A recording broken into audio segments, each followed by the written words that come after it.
नमस्कार, आप देख रहे हैं आज तक। मैं हूं आपके साथ रोहित सरदाना। शाम के 5 बज रहे हैं और वक्त हो गया है दंगल का। करौली में मारे गए पुजारी के पीड़ित परिवार की कुछ मांगे राजस्थान की सरकार ने मान ली और मांगे मान लेने जाने के बाद पीड़ित परिवार ने अपना धरना खत्म कर दिया। लेकिन इसके पहले आज पुजारी के पीड़ित परिवार ने राजस्थान की सरकार पर उनकी आवाज नहीं सुनने का आरोप लगाया और पीड़ित परिवार के आरोपों पर जब सीएम अशोक गहलोत से आज तक ने सवाल किया तो अशोक गहलोत सवालों से बचकर निकलते दिखे, चुप्पी साध गए। सरकार ने 10 लाख के मुआवजे का ऐलान कर दिया है, लेकिन साधु समाज यह कह रहा है कि 10 लाख से एक पुजारी की हत्या को नहीं तौला जा सकता। इसलिए सवाल दंगल में आज ये कि 10 लाख का इंसाफ, पुजारी की हत्या माफ। पहले रिपोर्ट देखिए, फिर बताते हैं आज कौन कौन से मेहमान दंगल का हिस्सा।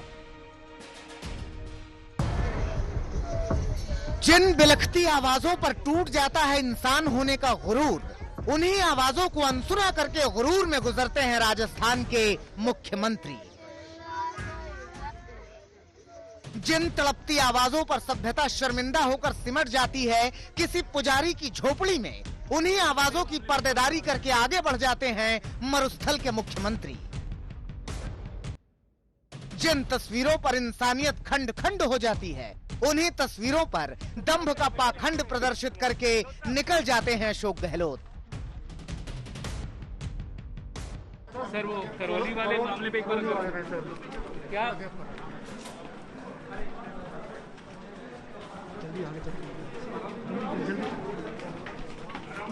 कह रही है सरकार का रवैया लचर है गहलोत साहब।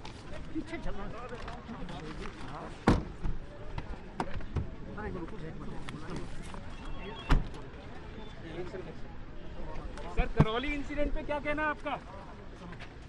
तो मुंह मत फेरिए सरकार, न सच्चाई के लिए उठ रहे सवालों से, न बेहिसाब दर्द में लिपटे नालों से। एक पुजारी की दुनिया उजड़ गई है, अब तो इंसाफ दिला दो सूबे के रखवालों।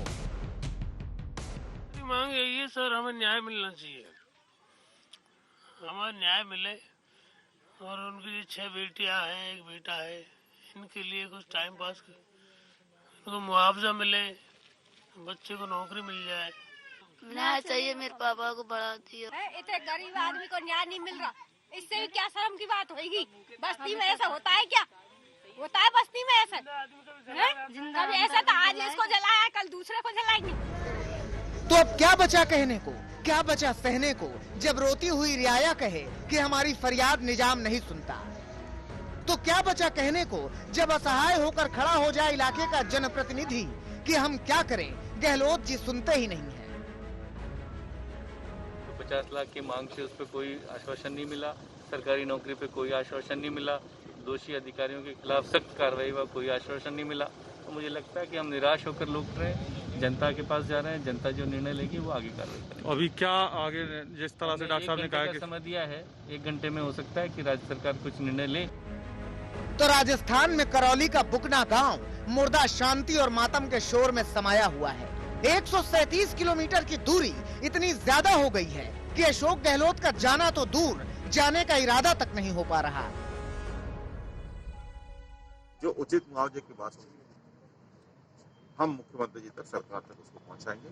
उस परिवार के साथ न्याय हो, उसकी सुरक्षा की जिम्मेदारी। कल मैंने डीजी साहब से बात की, डीजी पुलिस से, उन्होंने सुरक्षा के आश्वासन दिलाया है।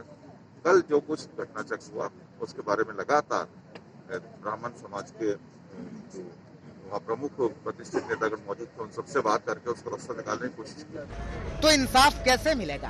परिवार का मुखिया मृत्यु के मंडप में पड़ा है, पत्नी की बकार नहीं फूट रही, बेटियां बेहोश होकर गिर रही हैं। 48 घंटे हो गए अपराध की घटना घटे, लेकिन सरकार के जवाब वही रटे रटे।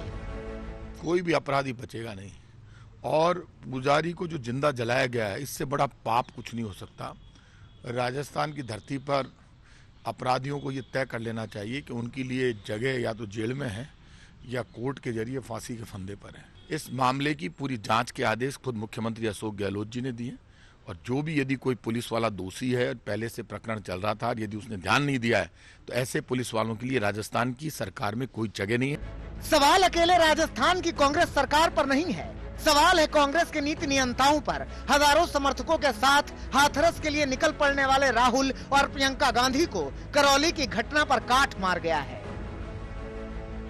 राजस्थान के करौली में बर्बरता के साथ जघन्य साधु की हत्या होती है, तो उस समय कांग्रेस दल की राहुल और प्रियंका गांधी की संवेदना कहां लुप्त हो जाती है। इस प्रकार का पक्षपात का रवैया कांग्रेस दल का और उनके नेताओं का क्यों है, कौन से ऐसे कारण हैं, इस बात का जवाब राहुल गांधी जी को देना होगा।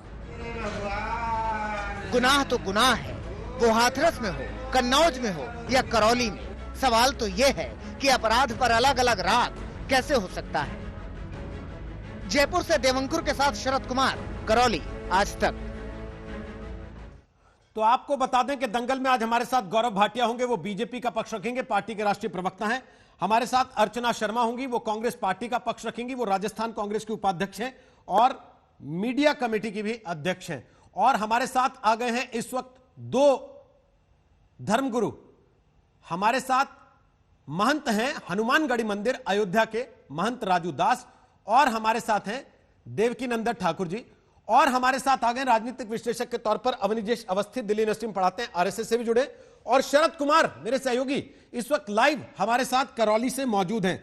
शरद, जब सरकार यह तय कर चुकी थी कि मुआवजा देने को मान जाना है, मकान देने को, नौकरी देने को मान जाना है, तो अशोक गहलोत मीडिया के सवालों से भागते क्यों रहे, बात क्यों नहीं की आज? क्योंकि अशोक गहलोत नाक का सवाल हर चीज को बना लेते हैं। ये समस्या इसलिए उठी रोहित की, सचिन पायलट गुट के जो बर्खास्त किए गए मंत्री हैं रमेश मीणा, वो उनका इलाका है, रमेश मीणा से बातचीत करना नहीं चाह रहे थे। आखिरकार रमेश मीणा ने इस पूरे मसले को समझाया, यानी कुल मिलाकर सियासत की वजह से उलझा रहा यह मामला। 48 घंटे तक कांग्रेस सरकार की संवेदनहीनता का दृश्य पूरे देश ने देखा।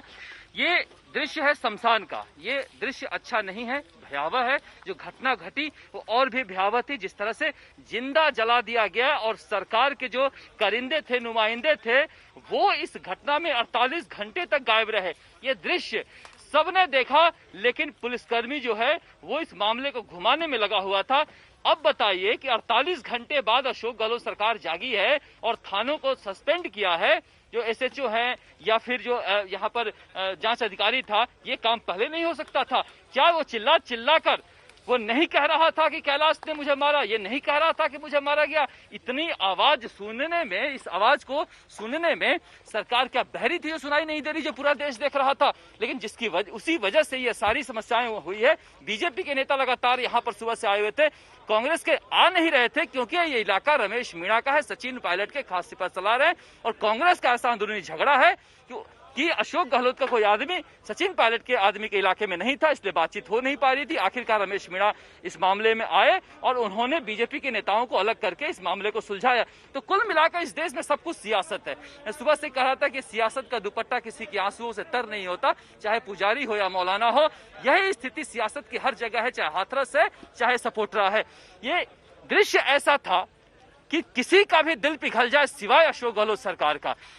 आश्चर्य हो रहा था कि कोई साधारण नेता भी, कांग्रेस का कोई जिला अध्यक्ष भी नहीं आया मरहम लगाने। अभी भी कोई आया है तो एसडीएम और एडीएम घोषणा करने के लिए पंच पटेल आए, लेकिन सरकार का कोई नुमाइंदा आपको इस पूरे दाह संस्कार में कहीं नहीं दिखेगा। रोहित, एसडीएम एडीएम भी आए हैं तो इसलिए आए हैं कि वो संवेदना जताएं सरकार की तरफ से, या फिर मामले का निपटारा हो, फटाफट शव का अंतिम संस्कार किया जाए, ये लोग हटे वहां से ताकि टीवी पर चलना बंद हो।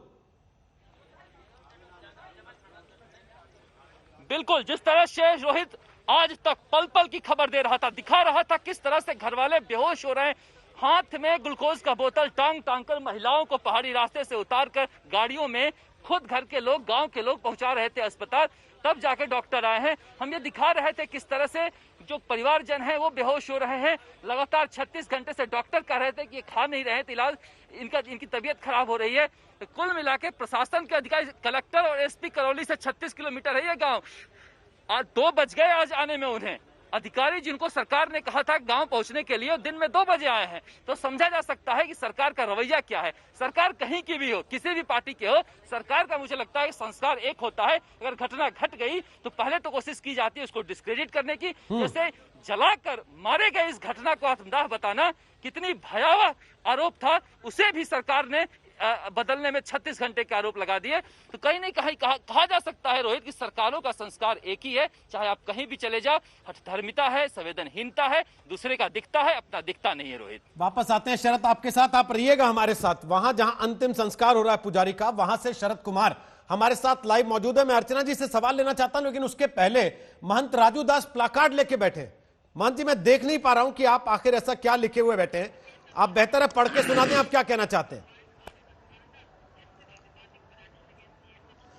नहीं, देखिए रोहित जी, मैं आपको साधुवाद दूंगा, धन्यवाद दूंगा कि जिस प्रकार लोग धर्म देखकर राजनीति करते हैं, जाति देखकर राजनीति करते हैं, संप्रदाय देखकर राजनीति करते हैं।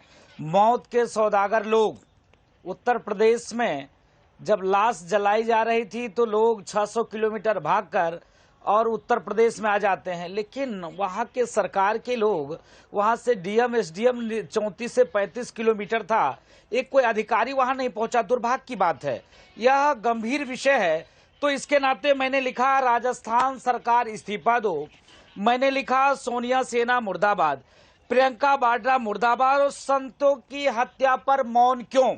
संत की हत्या होती सब लोग चुप हो जाते हैं, मौन हो जाते, क्योंकि संत से किसी का लाभ नहीं है। अभी तो चुनाव भी नहीं है, चुनाव होता तो लोग एक मुद्दा भी बनाते। इसके नाते साधु संतों के कोई मानवाधिकार आयोग ही नहीं है, कोई मानवाधिकार ही नहीं है। साधु मर गया, जाने दो यार, साधु मरा क्या मतलब है। अभी किसी मुस्लिम के साथ, मैं नहीं कहता हूं किसी के साथ हो, किसी के साथ भी ऐसा नहीं होना चाहिए, लेकिन अगर कहीं किसी मौलाना के साथ ऐसा हो जाता तो क्या बोलते लोग, हिंदुस्तान रहने लायक नहीं है, हिंदुस्तान में मुसलमानों का कोई सम्मान नहीं है। इस हिसाब से, इस प्रकार से लोग राग अलापते कि पूरे देश में लोग दंगा करा देते। हमसे पूछिए कितनी तकलीफ है, कितनी पीड़ा है। शांतिपूर्ण तरीके से मैं देखिए आपको एक जो है पंपलेट लेकर आपसे मांग कर रहा हूं। हमारा मांग है कि 1 करोड़ रुपया मुआवजा उसको दिया जाए और सरकारी व्यवस्था में कुछ न कुछ किया जाए, क्योंकि गरीब ब्राह्मण साधु था, भिक्षाटन करके अपने परिवार का लालन पालन करता था। 6 बेटियां हैं और एक मानसिक विकलांग बेटे हैं, जिसका लालन पालन कौन करेगा, अब उसका देखरेख कौन करेगा। यह हमारी सरकार से मांग है कि उसकी व्यवस्था सरकार में, केंद्र सरकार से भी निवेदन करता हूं, गृह मंत्री से भी निवेदन करता हूं, माननीय प्रधानमंत्री जी से भी आह्वान करता हूं, और राहुल बाबा, प्रियंका वाड्रा और सोनिया एंटोनो माइनो, मैं आपसे हाथ जोड़कर विनम्र प्रार्थना करता हूं। एक ट्वीट तक आप लोगों का नहीं आया, और अभी तक तो आप जो है पैदल चले आते उत्तर प्रदेश, और जगह आप पैदल पहुंच जाते। आप तो यही निवेदन है रोहित उठाने के लिए बैठे हैं कि राजनीतिक भाषण देने के लिए आप मांग कीजिए, कोई दिक्कत नहीं है। आप यही तो तकलीफ है, लेकिन आप उसमें प्लीज मैं हाथ जोड़कर निवेदन। अरे गौरव भाटिया बैठेंगे, वो बोलेंगे ना, उनको जो बोलना होगा राहुल गांधी, प्रियंका वाड्रा को। रोहित जी एक मिनट, आप यहाँ राजनीति करने बैठे हैं, 1 मिनट रोहित जी, या फिर पुजारी के लिए इंसाफ और मुआवजे की मांग करने? 1 सेकंड मौका, एक सेकंड मौका, बस ज्यादा समय नहीं लूंगा। मैं आपके सामने में, आपका चैनल पूरा देश दुनिया देख रहा है, पगड़ी खोलकर आपके सामने मैं रख दे रहा हूं। मैं किसी के लिए राजनीति नहीं कर रहा हूं, मैं सिर्फ आपसे आह्वान और निवेदन कर रहा हूं कि जो साधु की निर्मम हत्या हुई है, जो साधु को आपने जिंदा जलवा दिया है, उसके लिए मुझको इंसाफ चाहिए। मुझको किसी राजनीतिक दल से कोई मतलब नहीं है, मैं राजनीति नहीं कर रहा हूं प्रभु, मैं पगड़ी खोलकर आपके चरण में रख दे रहा हूं, पूरे देश से निवेदन कर रहा हूं कि उसके लिए न्याय करो और कुछ नहीं रोहित जी, और कुछ नहीं। महंत जी, आप जिस ओहदे पर हैं और भारत में साधु संतों का जो सम्मान है, उसमें आपको पगड़ी खोलकर ना तो मेरे चरण में रखने की जरूरत है, ना ही अर्चना शर्मा जी या अशोक गहलोत के। लेकिन मैं आपका सवाल सीधे अर्चना शर्मा जी के पास डाल दे रहा हूं, जो आपने बातें कही हैं। अर्चना जी जवाब दीजिए, 10 लाख का इंसाफ और पुजारी की हत्या माफ? देखिए रोहित जी, कोई हत्यारों को माफ नहीं कर रहा है, और जो शरद जी ने कहा कि अपना दिखता है दूसरे का नहीं दिखता, वहीं से बात शुरू करते हैं। संत बोल रहे थे, लेकिन मैं क्षमा चाहूंगी उनसे, उनका जो वक्तव्य या उनका जो इंक्लिनेशन था वो संत से ज़्यादा एक राजनेता का नज़र आ रहा था, जिनका अपनी कोई एक निष्ठा है किसी के प्रति। अगर आप संत हैं तो आप निष्प्रिय भाव से कहिए कि जो निष्पक्षता के साथ हो वो होना चाहिए, चाहे वो संत को जलाने का हो, किसी साधु को जलाने का हो, किसी भी व्यक्ति को जलाने का हो। लेकिन उनका जो बयान है वो तो ऐसा लगता है पूरी तरह राजनीति से प्रेरित है। खैर, मैं आपसे इतना ही कहना चाहूंगी, घटना दुर्भाग्यपूर्ण है और 48 घंटे में यदि न्याय की प्रक्रिया शुरू हो जाए तो आपको मानना चाहिए कि राजस्थान सरकार जनता के प्रति अपराध से मुक्त कराने की जिस संकल्प के साथ आई थी उसकी प्रतिबद्धता पर खरा उतर रही है। अब आप ये कह दें कि साहब फलाना नहीं गया, प्रशासन ने वहां पर सावचेत होकर काम नहीं किया, तो ऐसी बात नहीं है। प्रशासन यदि सावचेत नहीं होता, सरकार संवेदनशील नहीं होती, फिर गजब, तो इतनी मैं देखो दीदी सुन लो, मैं अपनी बात को रखूं तो राजनीति हो गया, राजनीति करना हो गया। अभी तक सरकार क्या कर रही थी? सरकार के लोग क्यों नहीं पहुंचे? सरकार अभी तक क्यों नहीं चेती? सरकार इस विषय को क्यों नहीं उठाए? माननीय वहां के मुख्यमंत्री महोदय क्यों नहीं पहुंचे? और ये 10 लाख रुपए में पुजारी की हत्या की 10 लाख रुपए इनाम, आप 10 लाख रुपए इनाम बांट रहे हो क्या?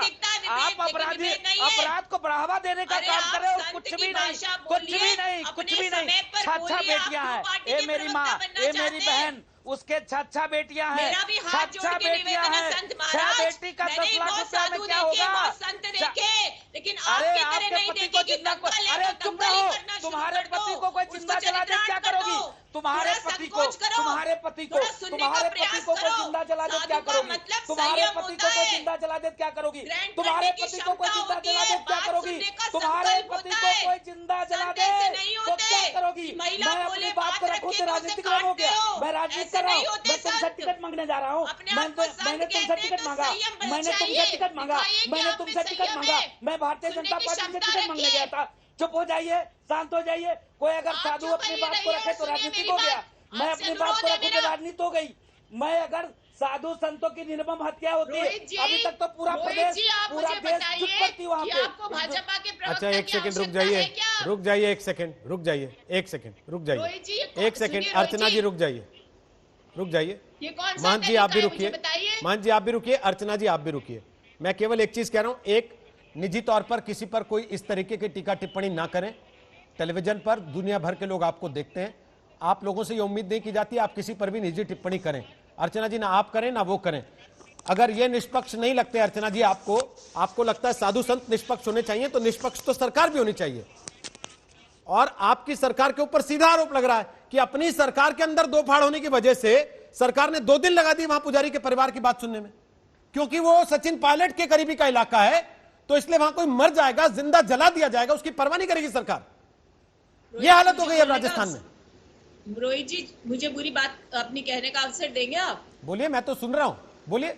हाँ, तो मेरा निवेदन सुनिए। आपके कार्यक्रम का नाम दंगल है, इसका मतलब ये नहीं कि जो भी प्रतिभागी वो दंगल करना शुरू अर्चना जी, इस दंगल में सब लोग अपनी बात रख के जाते हैं, आपको बता दे रहा हूं पहले अच्छे से। इसमें सब अपनी बात रख के जाते हैं, लेकिन एक दूसरे पर आरोप लगाने के बजाय अपनी बात रखें। जब उन्होंने राजनीतिक बात की मैंने वहीं टोक दिया था, लेकिन आपको पॉलिटिकल पॉइंट स्कोर करना था, इसलिए आपने सोचा कि दोबारा मैं भी कर दूं, इसलिए विवाद हो गया। बेहतर है आप अपनी बात रखें। आपकी सरकार 10 लाख रुपए देके ये सोच रही है कि मामला निपट गया, हो गया इंसाफ, खरीद लिया आपने 10 लाख रुपए में इंसाफ। किसी भी इंसान की मृत्यु की कीमत पैसों से नहीं लगाते, कभी नहीं, लेकिन तात्कालिक रूप से राहत देनी होती है। परिवार की मांग को मानना था, हमने मानने का काम किया, उसे न्याय मिल सके त्वरित प्रक्रिया शुरू की। लेकिन मैं तो इतना ही कहना चाहूंगी साहब, इस डिबेट में आपने साधु संतों को शामिल किया है, तो मैं उनको हाथ जोड़ के निवेदन करती हूँ कि असाधु का मतलब संयम होता है। संयम से बात सुनने का प्रयास कीजिए। एक तरफा संवाद किसी भी सूरत में स्वीकार्य नहीं होता। आपको पीड़ा है, उतनी पीड़ा मुझे भी है, उतनी पीड़ा अशोक गहलोत जी को भी है। वो दिखती क्यों नहीं पीड़ा अर्चना जी? अशोक जी से सवाल पूछा, वो 2.5 मिनट तक सवाल पूछता रहा पत्रकार, उनसे जवाब नहीं दिया उन्होंने। जबकि सुबह प्रताप सिंह जी कह रहे थे अशोक गहलोत तो फ्रंट फुट पे आके बात करते हैं। मैं उस अशोक गहलोत को जानता हूं जो चलती गाड़ी में इंटरव्यू दे देते हैं बैठ के। आज उनसे 2.5-3 मिनट तक सवाल पूछा जाता रहा, नहीं खुली उनकी जुबान। क्यों नहीं खुली? सुनिए रोहित जी, सुनिए मेरी बात। जबान खोलने से ज्यादा काम करना महत्वपूर्ण है, और काम ये किया कि जो अन्याय हुआ उसे न्याय दिलाने के लिए तत्परता दिखाई। तो इस चीज को आप नहीं मानेंगे। इसको आप तत्परता कहती हैं? मिनट्स में, जहां आपके सामने शरत ने बताया कि आपकी पुलिस पहले उसको आत्महत्या साबित करना चाहती थी, मजबूरन हत्या का मामला मानना पड़ा। 24 घंटा लाश रखी रही, ये काम है। 24 घंटा लाश रखा रहा दीदी। महंत साहब, लाश रखी रही, मुझे भी पता है, मेरी भी संवेदना है उस परिवार के साथ।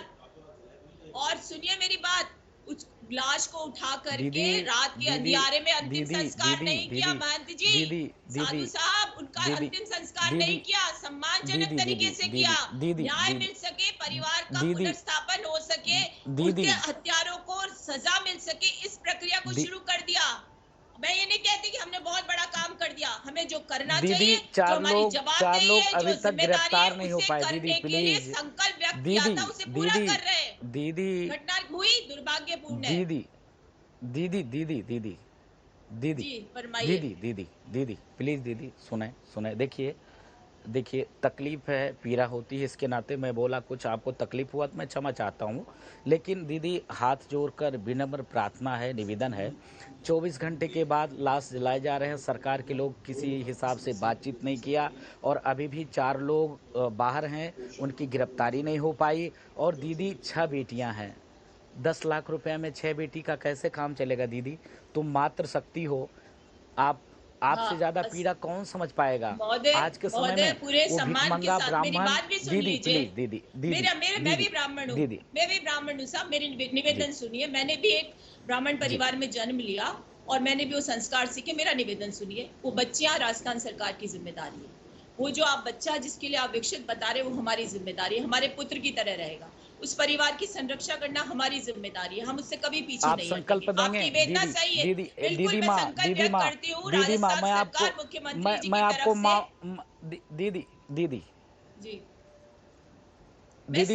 आपको माता समान मानता हूँ, मैं आपको माँ कह रहा हूँ, ये मेरी माँ। आप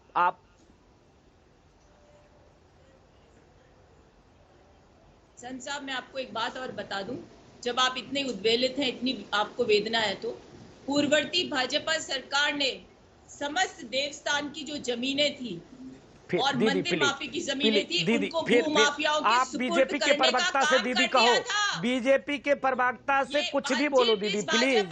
जिस भाजपा के बीजेपी के प्रवक्ता से दीदी बोलो ना दीदी। राजस्थान में भूमाफियाओं को खुली छूट दी थी पिछली बार कि आप बोलेंगे तो दीदी तकलीफ हो जाएगी आपको। दीदी मैं अगर बोलूंगा तो आपको तकलीफ हो जाएगी दीदी। बात पूरी कीजिए। गौरव भाटिया और देवकीनंदन जी को ला रहा हूं। मैं अगर बोलूंगा तो आपको तकलीफ हो जाएगी। अब मैं बोल रहा हूँ तो भाजपा का प्रवक्ता हो गया। अगर साधु संतों की इस प्रकार हत्या होती है, 24 घंटा तक आप बोलते नहीं, 24 घंटा तक कोई पहुंचता नहीं, 24 घंटा तक कोई सरकारी अधिकारी नहीं पहुंचता और आप मौत के सौदागर बन जाती हो। 10 लाख रुपया आप मुआवजा देती हो और मैं अगर बोलूं तो मैं भाजपा का प्रवक्ता हो गया, मैं भाजपा की बात करने लग गया। न्याय संगत अगर बात करूं मैं भाजपा का प्रवक्ता। न्याय होगा, न्याय होगा, न्याय होगा। मेरा आपसे हाथ जोड़कर निवेदन है संत साहब, साधु साहब। जी दीदी मैं मानता हूं, थोड़ा रोक रहा हूं आपको। 1 करोड़ रुपया, कम से कम 1 करोड़ रुपया परिवार वाले करो। 2 लोग अभी 4 लोग नहीं गिरफ्तार हुए, उनकी गिरफ्तारी करो। ओके महंत जी, 1 करोड़ रुपया और 4 लोगों की गिरफ्तारी, ये मांग आपने रखी, वो अर्चना जी ने सुनी और मुझे उम्मीद है अशोक गहलोत भी सुन रहे होंगे। गौरव भाटिया, हाथरस का बदला ले रहे थे क्या, या वाकई इंसाफ दिलाने के लिए बैठे थे वहां? नहीं रोहित जी, इस तरह का प्रश्न आप करते हैं तो मुझे बड़ी शर्म आती है कि आप ऐसा प्रश्न कर रहे हैं। चाहिए सर, बिल्कुल अच्छी बात है। बिल्कुल, मुझे खुशी है कि आती चाहिए, हमें नहीं आपको। नहीं सर, आपने कहा आती है तो मुझे लगा कि आती है, अच्छी बात। मुझे हर चीज को राजनीति का मुद्दा मत बनाया करिए। और सुनिए मेरी बात, सबसे पहले तो ये कैसे मुख्यमंत्री हैं जो भाग रहे हैं? भाग मुख्यमंत्री भाग, मुश्किल सवाल का उत्तर नहीं है तो भाग।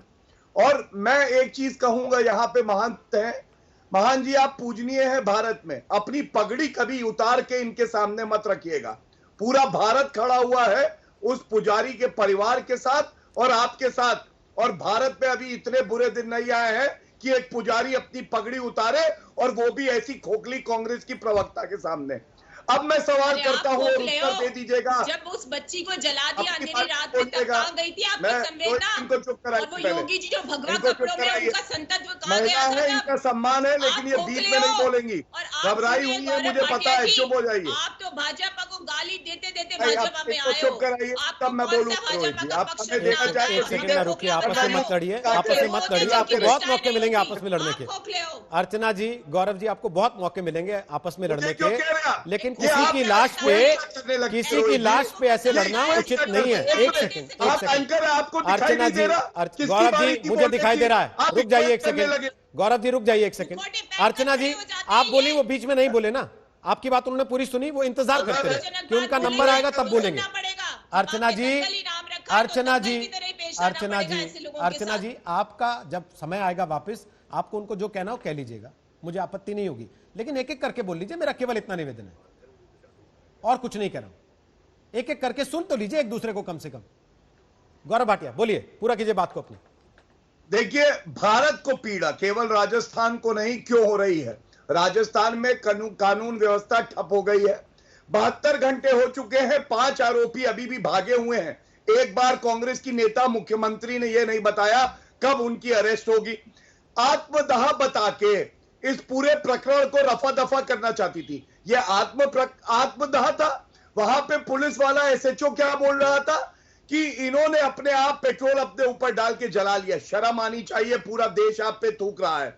और मैं एक बात और कहूंगा, आपने कहा कि अरे साधु जी आप क्यों राजनीति कर रहे हैं? इस देश में मौलवी अगर आके ट्रिपल तलाक पे बोले, अनुच्छेद 370 पे बोले, सीए पे बोले तो ठीक है। एक साधु आके गुहार लगाए कि इंसाफ मिले तो दर्द हो जाता है। अब मैं पूछना चाहता हूं, वो राजनीतिक गिद्ध कहां है? गिद्ध नंबर 1 राहुल गांधी, गिद्ध नंबर 2 प्रियंका वाड्रा गांधी, सीताराम येचुरी गिद्ध नंबर 3, गिद्ध नंबर 4 डेरिक ओब्रायन। और ये मैं क्यों कह रहा हूं? इनकी आंखें पत्थर की हैं, इसमें ग्लिसरीन के आंसू भी नहीं निकलेंगे रोहित जी। मैं केवल और केवल इतना कहता हूं, राजस्थान आज अपराध के सबसे अव्वल प्रदेशों में से एक है। 5,997 रेप की वहां पे घटना हुई और अशोक गहलोत कहते हैं छोटा रेप बड़ा रेप। अच्छा, मैं पूछता हूं, मेरी बहन है, ये छोटा रेप और बड़ा रेप क्या होता है? अशोक गहलोत ने अगर आपको बताया हो तो हमारे देश को बता दीजिएगा। रेप पे, राजस्थान के अपराध पे हम लगातार चर्चा कर रहे हैं, आगे भी करेंगे, लेकिन इस समय एक व्यक्ति के परिवार को पर्याप्त मुआवजा और इंसाफ दिलाने का मसला है। आपने 4 गिद्ध गिनाए अपनी तरफ से कि ये 4 गिद्ध है, तो क्या मैं ये समझूं कि पहली बार जब मैंने सवाल पूछते ही आपने कहा कि बड़ी शर्म आती है, तो आपने वो शर्म सतीश पूनिया जी को गिद्ध सोचते हुए जाहिर की थी, जो आपके वहां के स्थानीय नेता हैं और उनके नेतृत्व में सारे लोग वहां आवाज उठा रहे थे पुजारी के इंसाफ के लिए? क्या उनको भी गिद्ध मानते हैं? उनको गिद्ध मानते हैं फिर कि नहीं? सुनने की हिम्मत है? हाँ, मुझे हिम्मत है, बोलिए। हाँ बोलिए ना, मैं सुन रहा हूँ, बोलिए, मुझे हिम्मत है। सुनिए, हमारी पार्टी के नेता मीना जी जब वहां पहुंचे, उसके बाद उन्होंने समझौता कराया और अब जो है अंतिम संस्कार हो रहा है। कोई फॉरेन फंडिंग करा के दंगे भड़काने का प्रयास हमने नहीं किया। और यही फर्क है, जब आप एक जिम्मेदार पार्टी होते हैं तो जो शोक परिवार होता है रोहित जी, उसका दुख बांटते हैं। वहां जाके फेसबुक लाइव नहीं किया हमने, गाड़ी में बैठे हुए प्रियंका वाड्रा और राहुल गांधी की तरह खाके मार के हंस ही रहे थे बीजेपी नेता। ये राजनीतिक गिद्ध कौन है ये देश देख रहा है, और इसीलिए मैंने इस शब्दों का प्रयोग किया। और रोहित जी, केवल एक बात और कह दूं, हिंदू मरेगा तो इनको दर्द नहीं होगा। पालगढ़ से लेके जो यहां हुआ है राजस्थान में, एक ही बात है। कोई बोला, आप बताइए कहां है सोनिया गांधी? मुंह में दही जम गई है, राहुल गांधी के मुंह में बर्फ जमी हुई है, प्रियंका वाड्रा के कान में क्या घुस गया बत्ती कि उनसे बोला नहीं जा रहा है? दर्द नहीं होता? मैंने एक बात आपसे पहले भी कही थी, मैंने कहा था उत्तर प्रदेश में अपराध हुआ, कांग्रेस के नेता पहुंचे, आपको बुरा लगा। राजस्थान में अपराध हुआ, बुरा नहीं लगा। आप नड्डा जी से ट्वीट करवाते ना सर, क्यों नहीं करवाया आपने? आप जेपी नड्डा जी से ट्वीट करवाते, पार्टी के राष्ट्रीय अध्यक्ष, आप अपने बड़े नेताओं से ट्वीट करवाते कि ये सब मोर्चा खोलें राजस्थान में अपराध के खिलाफ, क्यों नहीं खोलते? किसी के घर जाएंगे, क्यों नहीं जाते वहां? एक हत्या हुई हो या रेप हुआ हो, आप फेसबुक लाइव करेंगे? मैं आपसे पूछ रहा हूँ, आप फेसबुक लाइव करेंगे? गौरव भाटिया, खत्म हो जाएगी बात। गौरव भाटिया, ये सवाल मैं यहाँ बैठ के 4 बार पूछ चुका हूँ, तो मैं पूछूंगा ना, मैं तो राजनीति में हूं सर। मसला इस समय, गौरव भाटिया जी, गौरव भाटिया जी, मसला इस समय ये है कि क्या उस पुजारी का इंसाफ हो गया? 10 लाख रुपए में हत्या माफ हो गई। देवकीनंदन ठाकुर जी, आप क्या कहेंगे इस पर? अवनीजेश जी, उसके बाद आपके पास आ रहा हूं, दीपक झा भी आ गए। बोलिए अवनीजेश जी, उसके पहले देवकीनंदन जी बोलिए।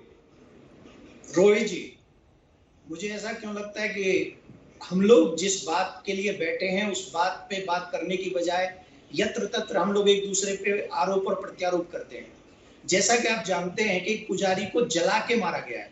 पुजारी देवता की पूजा करता है और उस देवता की पूजा करता है जहां पर पूरा गांव या पूरा शहर जाके सेवा करता है, अपनी ठाकुर की पूजा करता है, प्रार्थना करता है और उससे डिमांड करता है और प्रार्थना भगवान स्वीकार करते हैं, उनके मनोरथ को सिद्ध करता है। अब इस पुजारी को, वो भी गरीब पुजारी को, जो बेचारा झोंपड़ी में रहता है, लकड़ियों का छप्पर टाल के रहता है, और उस पुजारी को गांव की भीख मिली 15 बीघा जमीन और उसको दबंगों ने मार दिया गया। अब हम इस पर राजनीति कर रहे हैं। क्यों राजनीति कर रहे हैं? पहली बात, हमें अपनी छवि के बारे में नहीं सोचना चाहिए। हमें ये सोचना चाहिए कि वो जो पुजारी मारा गया है, वो पुजारी अकेला नहीं मारा है, पूरे गांव की श्रद्धा और संस्कृति, सनातन धर्म की हत्या हुई है। इसमें पार्टीवाद नहीं फैलाकर हमें ये सोचना चाहिए हमारी मानवता कहाँ जा रही है। और 10 लाख रुपए देके हम ये बात से छुटकारा पा लें कि हमने न्याय कर दिया। हमारी बहन जी कह रही थी मुझे बुरा लगा। देखिए, आप किसी भी जाति से हैं, किसी भी विषय से हैं, मुझे कोई फर्क नहीं पड़ता, लेकिन जिस पुजारी की हत्या हुई है वो गरीबी की हत्या है, वो मानवता की हत्या है, वो पूरे सनातन धर्म और संस्कृति की हत्या है। और ये हत्याएं, चाहे वो पालघर की हत्याएं हो, चाहे वो यहाँ हत्या हो, चाहे वो छोटी छोटी जगह पे तमाम साधु संत और धर्म प्रचारकों को मार दिया जाता है। मैं ये बात जानना, आज आपके चैनल से एक बात उठाना चाहता हूँ, आखिर साधु संत पुजारी और जो भी धर्म प्रचारक हैं, उनकी सुरक्षा की जिम्मेदारी प्रदेश और देश की सरकारों की है या नहीं है? और क्या उन 6 बेटियों को हम 10 लाख रुपए दे के इसी से हम लोग कह देंगे कि हमारा काम हो गया? मैं आज बहन जी से कहना चाहूंगा, ये जवाब दे के जाए कि बहन जी, 6 बेटियां अगर हमारी होती तो हम क्या 10 लाख रुपए में उन्हें ढंग से पढ़ा भी पाते? मुझे नहीं लगता कि हम पढ़ा भी पाएंगे। एक बेटी को ढंग से पढ़ाने में कितने रुपए लगते हैं? आपको चाहिए कि राजस्थान की सरकार ये बड़ा कदम उठाए, ये जिम्मेदारी ले कि 1 करोड़ रुपए उनको दें और सभी बहन बेटियों को, वो जो उनकी बेटियां हैं, आपकी बात का जवाब लूं, निश्चित तौर पे उनको एजुकेशन दिलाएं और सरकारी नौकरी दिलाएं। ठीक है। और इस बात, हालांकि देवकीनंदन जी, उन्होंने कहा कि ये बच्चे राजस्थान की सरकार के बच्चे हैं, अगर आपने सुना हो तो। हाँ, पूरा कर लीजिए, फिर मैं उनकी बात जवाब देता हूँ आपकी बात का। बोलिए। बिल्कुल, मैं ये चाहता हूँ कि देश में जो धर्म प्रचारक हैं, जो पुजारी हैं, जो ऐसे लोग हैं, उनकी सुरक्षा की भी जिम्मेदारी होनी चाहिए। उनकी जिम्मेदारी कौन उठाएगा? ये प्रश्न इन सभी पार्टियों के लोगों से कीजिए। ओके। अर्चना जी, उनकी बात का जवाब दे दीजिए। वो कह रहे हैं 10 लाख में 6 बच्चों का पालन कैसे होगा? सरकार को कम से कम ये सोचना चाहिए कि मामले को किसी तरह समझौता करके, रफा दफा करके खत्म नहीं कर दें। देखिए रोहित जी, रफा दफा करने का सवाल ही पैदा नहीं होता। जो न्याय है वो तो होगा ही। और मैंने शुरू में ही कह दिया, किसी भी इंसान की हत्या मानवता की हत्या, किसी धर्म विशेष की हत्या नहीं होती। इन्होंने कहा कि साधु की हत्या तो सनातन धर्म की हत्या है। देखिए, हत्या तो सनातन धर्म की तब भी हुई थी जब उस युवती को अंधेरी रात में बिना परिवार के, उसकी जो क्रिमिशन राइट से उससे वंचित किया उसकी बॉडी को, और तब हत्या हुई, तब आपको पीड़ा नहीं हुई। मेरी बात सुनिए। अर्चना जी, देवकीनंदन का उससे क्या लेना देना? आप मुझे सुनिए। अर्चना जी, देवकीनंदन जी का उससे क्या लेना देना? वो आपका और गौरव भाटिया का झगड़ा है ना, उसको आप पिछले 15 दिन से कर रहे हैं टीवी पर बैठ के। इनका क्या लेना देना उससे? वैसी ही पीड़ा होनी चाहिए। मेरी बात, पुजारी के बच्चे जो दिवंगत हो गए। रुकिए, आप लोग झगड़िए मत, मैं एक तस्वीर दिखाना चाहता हूँ। हालांकि तस्वीरें बहुत अच्छी नहीं लगेंगी देश के लोगों को, लेकिन शरद करौली से लाइव तस्वीरें दिखा रहे हैं। अर्चना जी, आप भी देख लीजिए। आखिरकार अंतिम संस्कार हुआ है पुजारी के परिवार की मौजूदगी में, माफ कीजिएगा, और दाह संस्कार कर दिया गया है पुजारी के शव का, जिसको लेकर परिवार के लोग सुबह से बैठे थे। शरद, ये तस्वीरें कोई बहुत देखने की, परिवार की मौजूदगी में वहां अंतिम संस्कार की नहीं है। तस्वीरें बेशक ना दिखाएं, लेकिन आप पूरी बात बता दें। शरद, ये देखिए, बेहद परेशान करने वाली तस्वीर है कि जला दिए हुए व्यक्ति को इस तरह से हिंदू रीति रिवाज के हिसाब से आग के हवाले किया जा रहा है। लेकिन जिस तरह से कड़वाहट है आपके डिबेट में, मैं बताना चाहूंगा कि यहाँ पर केवल एक परिवार है ब्राह्मण का, और बाकी सारे परिवार आदिवासी हैं, और सबने मिलकर इस परिवार के लिए 36 घंटे से संघर्ष किया। सारे जातियों ने मिलकर यहाँ पर लड़ाई लड़ी और सभी जातियों ने मिलकर लकड़ी दिया। ये दिखाता है कि गांव की समरसता कैसी है। भली अपराधी 99% की जाति वाला हो, लेकिन यहाँ गांव वालों ने डटकर मुकाबला किया है। संवेदनहीनता बरती है कि तो केवल सरकार ने, अगर सरकार ने थोड़ी सी मदद की होती गांव वालों को। देखिए, मैं आपको बता दूं यहाँ पर कि यहाँ पर गांव वालों ने राजनीति भी नहीं चलने दी है। जितने नेता बीजेपी के आए थे, वार्ता में किसी को इन्होंने शामिल नहीं किया, और पंच पटेलों ने मिलकर ये समझौता किया है, तो ये एक अच्छी बात है। लेकिन जिस तरह से सरकार ने किया है, अब अर्चना शर्मा कह रही थी कि देखिए हम रात को नहीं चलाते हैं।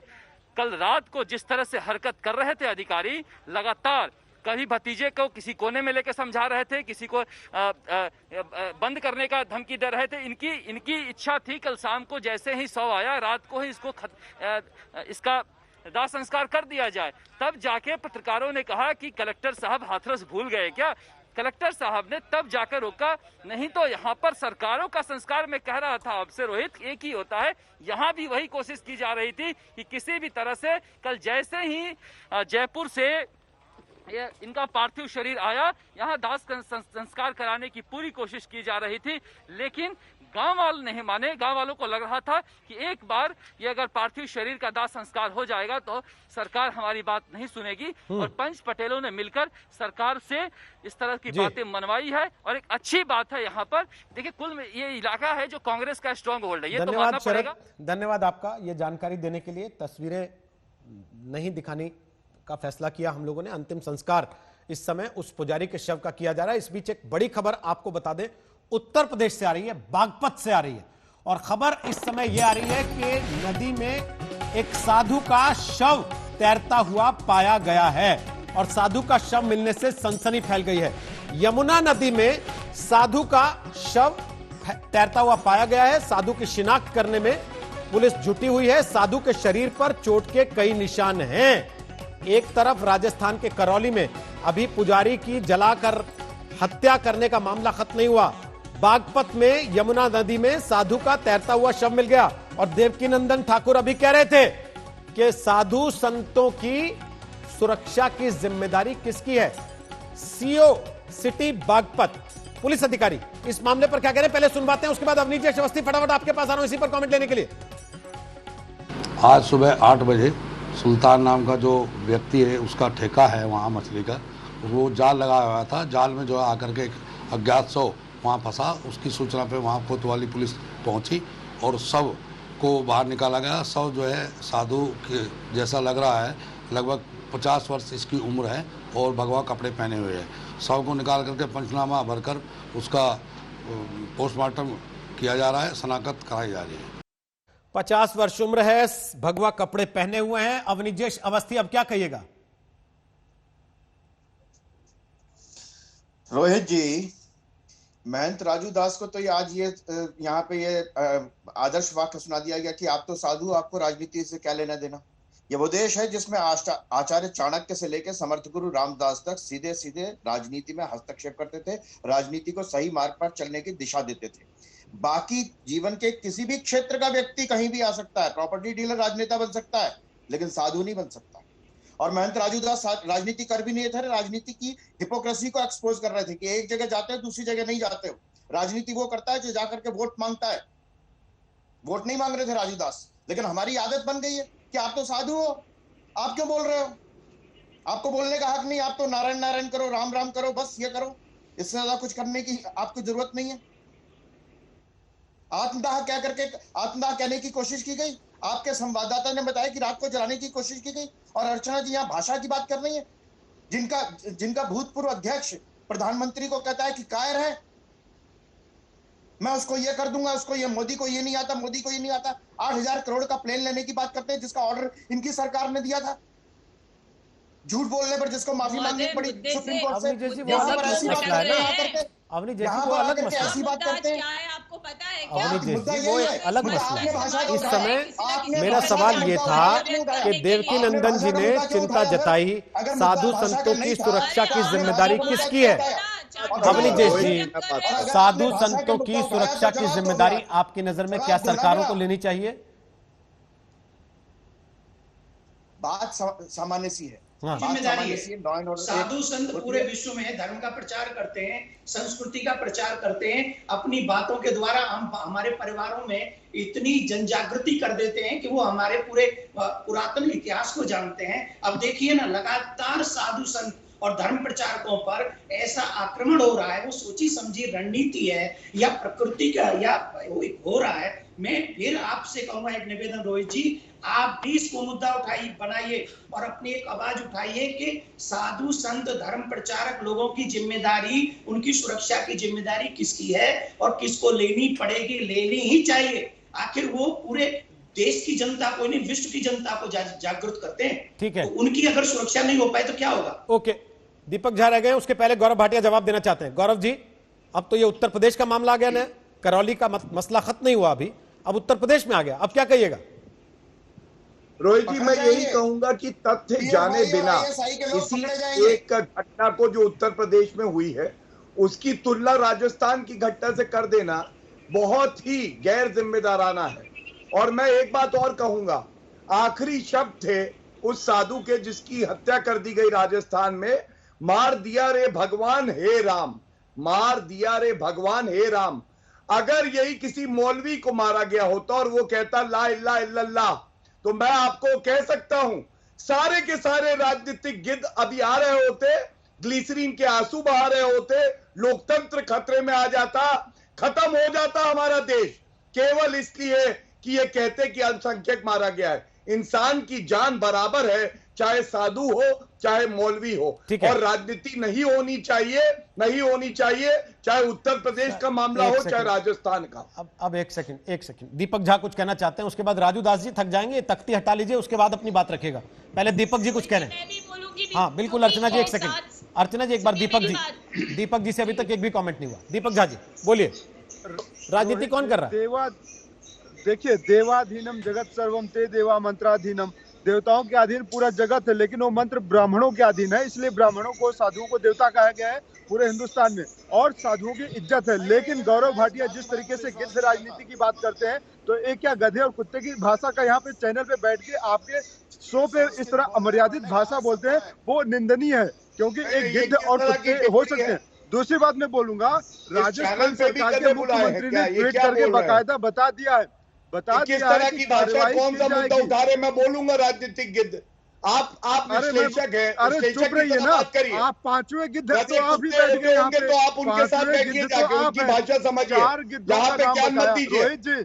ठीक है, पहले पॉलिटिकल पार्टी के प्रवक्ता बन के आते थे, विश्लेषक बन गए। अरे हिम्मत रखिए कि बोलिए कि हाँ किसी राजनीतिक पार्टी से जुड़े हैं। टीवी पे बैठने से पहले साधु मारा गया है, गलत है कि नहीं है? प्लीज एक एक करके बोलिए ना, एक एक करके बोलिए। सब एक से एक भाषा सीख के आते हैं और उसके बाद दूसरे को बताते हैं कि तुम मुझसे भाषा सीख लो। सब एक से एक भाषा सीख के। अरे मान जी पहले, मान जी आप झंडा नीचे करके अपनी बात रखिए, थक जाएंगे मान जी। मान राजू दास, ये झंडा नीचे करके अपनी बात कहिए, बोलिए बोलिए बोलिए, ठीक है बोलिए अपनी बात बोलिए। हाँ बोलिए बोलिए बोलिए मान जी। एजेंडा चला रहे हैं नरेंद्र मोदी जी की चमचागिरी करते। दीपक झा जी आपकी भाषा भी कोई बहुत प्यार की भाषा नहीं है। आप एंटरटेनमेंट कीजिए। रोहित जी, मैं तो कुछ बोल ही नहीं रहा हूं, राजस्थान के आगे बोलने लगे। मैंने तो यही कहा कि सब लोग एक साथ बोलेंगे तो फिर कहाँ से बात होगी? ब्राह्मण और साधु की क्यों? भाई जब सब लोग एक साथ बोलेंगे तो फिर कैसे किसी को समझ में आएगा कि आप लोग क्या कहना चाहते हैं, या केवल ये जताना है कि सही चिंता तो हम ही लोग कर रहे हैं। भाई वही बात हो गई ना कि फिक्र करो, फिक्र का जिक्र करो, काम भले करो या ना करो। अगर सब लोग केवल शोर ही मचाना चाहते हैं तो हर कोई केवल ये जताना चाहता है शायद केवल कि नहीं मुझे ही सबसे ज्यादा फिक्र है, लेकिन जिसको फिक्र हो तो वो दिखाई देगी। अर्चना जी कमेंट करना चाहती हैं। अर्चना जी समय खत्म हो गया, माफी चाहता हूं, वरना मैं आपसे लास्ट कमेंट एक बार जरूर लेता इस बात पे कि क्या आप वादा करती हैं यहां बैठकर आज, जो आपने महंत राजू दास से शुरू में कहा कि इस पुजारी के बच्चे राजस्थान की सरकार के बच्चे हैं और राजस्थान की सरकार उनको कोई तकलीफ नहीं होने देगी।